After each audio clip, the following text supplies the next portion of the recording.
Salut à tous, donc aujourd'hui je vous retrouve dans une nouvelle vidéo.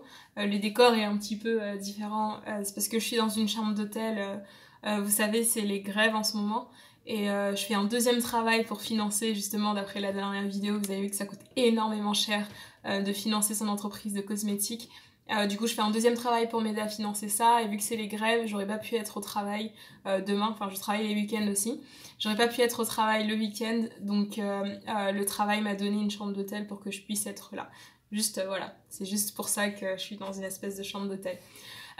Aujourd'hui, je voulais parler de questions qui m'ont été pas mal posées. C'est de parler un petit peu plus des laboratoires et du processus que j'ai fait pour trouver le mien. Au final, c'est très simple, je pense que la vidéo va être très courte, du coup, je vais essayer d'éviter de parler trop. Mais en gros, j'ai commencé à chercher un laboratoire à peu près en 2017.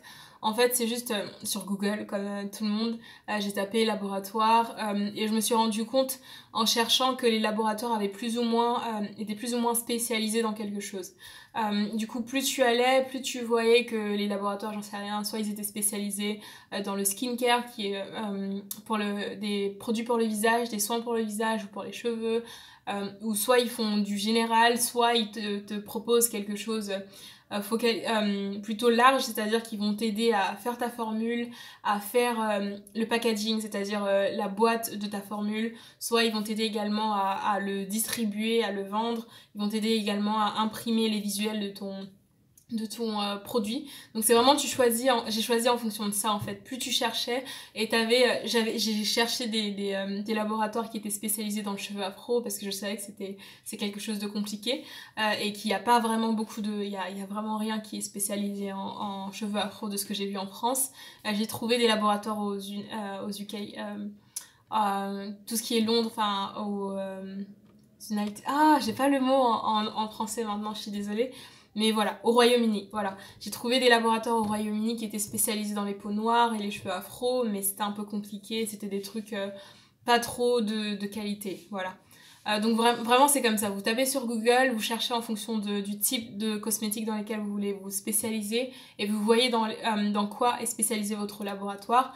Ensuite vous avez toujours les contacts des laboratoires directement dessus. Donc vous les contactez, vous voyez avec eux. En général, le mieux pour les contacter, parce que moi je faisais un petit peu. Au tout début, je savais pas du tout comment ça fonctionnait, du coup je leur demandais combien pour créer ce type de formule. Et du coup, ils me disaient ça dépend de beaucoup trop de facteurs, tu vois. Mais moi, je m'en rendais pas compte. Il fallait que tu leur donnes. En fait, ce qu'il faut faire, c'est que tu vas avec un brief. Un brief, en gros, c'est un petit résumé de ce que tu veux créer comme produit et du coup de tout ce dont tu vas avoir besoin d'eux. Et du coup, après, ils vont te faire un devis. Donc en gros c'est ça. Tu cherches le laboratoire en fonction de la spécialisation de ton produit, plus ou moins, et également en fonction de tes moyens, parce qu'il y a plein de laboratoires. D'ailleurs, il y a quelqu'un qui m'a contacté aujourd'hui en me parlant de laboratoires indépendants. Il y a des laboratoires indépendants, des personnes indépendantes. En fait, c'est juste des personnes qui travaillent dans les cosmétiques, qui ont créé aussi leur marque de cosmétiques et qui du coup formulent pour d'autres personnes.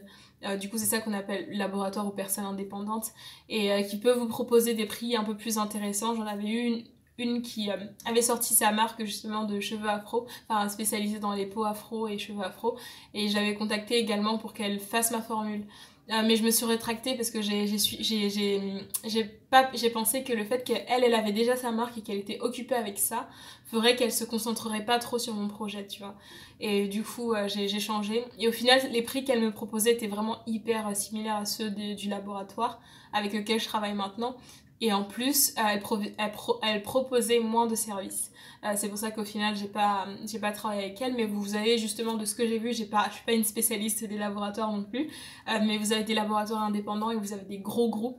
Des laboratoires hyper prisés comme ceux que j'ai contactés sur Paris et que je vous ai dit qu'ils m'ont snobé. Ils m'ont pas répondu. Je suis allée les voir sur un événement de cosmétiques. Il s'appelle Cosmeto 360. Oula! Cosmetics 360 sur un salon et tout, ils m'ont snobé, enfin m'ont vraiment pas répondu et ça m'a saoulée. Et c'était ceux qui proposaient des prix un petit peu plus élevés, du coup je me suis dit tant pis, franchement, parce que même si au final je force et que je travaille avec eux, ça veut dire qu'au jour le jour, enfin quand je leur poserai des questions, ils seront pas du tout présents. Donc voilà. Et ce laboratoire-là, par exemple, je sais qu'il avait une spécialisation dans tout ce qui est création de formules sans tensioactifs forts. Les tensioactifs, justement, c'est ce qu'on utilise en général dans les shampoings et tout ça pour laver les cheveux. Du coup, eux, ils utilisaient une technologie spéciale pour éviter d'avoir des tensioactifs forts. Du coup, ça, c'était intéressant pour tout ce qui est shampoing. Mais vu qu'ils m'ont stoppé, j'ai laissé tomber. Donc voilà. Plus ou moins, vous cherchez le laboratoire, un laboratoire spécialisé dans ce que vous voulez faire, ou un laboratoire général, ou qui vous propose quelque chose de général. Et ensuite, vous les contactez directement avec votre brief, c'est-à-dire avec le type de produit que vous voulez créer. Vous leur envoyez, ils vont vous envoyer un devis. Si le devis vous convient, ils vont vous envoyer une vraie facture. Et là, vous allez signer la facture, du coup, ce sera un vrai contrat dans lequel vous vous engagez à payer tout ça, et eux, ils s'engagent à créer votre formule. Et voilà. Moi, dans ce cas-là, j'avais fait toutes ces parties-là avec la commerciale du laboratoire. Du coup, c'est elle qui s'occupe de tout ce qui est partie finance, vraiment ces parties-là. Et ensuite, elle a donné mon projet à une chef de projet qui, elle, va s'occuper de tout ce qui est formulation avec les formulateurs, vérifier vraiment le suivi de mon projet. Voilà. C'est vraiment tout ce que j'ai à dire sur les laboratoires, il n'y a pas grand chose, du coup n'hésitez pas à me poser d'autres questions et j'y répondrai dans d'autres vidéos comme ça, courtes, parce que j'ai eu 2 questions sur les mêmes choses, sur comment j'ai fait pour trouver mon laboratoire et voilà, comment se passe mon travail avec les laboratoires, donc voilà. C'est tout ce que je peux dire pour l'instant, donc n'hésitez pas à me poser d'autres questions et c'est peut-être comme ça que je pourrais vous aider. Voilà, j'ai essayé de faire la vidéo assez courte et m'éviter aussi beaucoup de montage, mais j'espère que cette vidéo vous plaira et n'hésitez pas à me poser toutes les questions que vous avez. Voilà, bye.